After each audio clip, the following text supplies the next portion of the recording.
સમાચારમાં આગળ વાત કરીશું મહારાષ્ટ્રથી। મહારાષ્ટ્રમાં ભારતીય નૌકાદળની ઉડ્ડયન ક્ષમતામાં વધુ એક મહત્વપૂર્ણ ઉમેરો થયો છે, જે ગોવાના આઈએનએસ હંસા ખાતે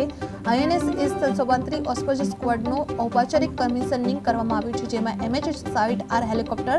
સંચાલિત કરનાર આ બીજું નૌકાદળ એર સ્ક્વોડ્રન છે, જેને નૌકાદળના વડા એડમિરલ દિનેશ કે ત્રિપાઠીની હાજરીમાં કમિશન કરવામાં આવ્યું છે, જે તમામ હવામાન દિવસ રાત કામગીરી માટે સક્ષમ MH-60R હેલિકોપ્ટર સબમરીન વિરોધી યુદ્ધ સપાટી યુદ્ધ શોધ બચાવ અને તબીબી ઇમરજન્સી જેવી કામગીરીમાં મહત્વની ભૂમિકા ભજવશે, જેના કારણે પશ્ચિમ દરિયા કિનારે ભારતીય નૌકાદળની શક્તિમાં નોંધપાત્ર વધારો થયેલો જોવા મળશે।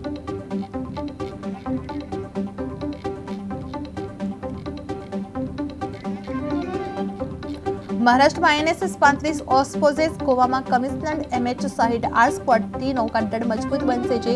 આઈએનએસ હંસા ખાતે ઐતિહાસિક સમારોહ કરવામાં આવ્યો છે, જેમાં પશ્ચિમ કિનારે ઉડ્ડયન શક્તિમાં વધારો જોવા મળશે, જે બહુમુખી હેલિકોપ્ટરથી સુરક્ષા વધુ મજબૂત જોવા મળી રહી છે, જેમાં નૌકાદળની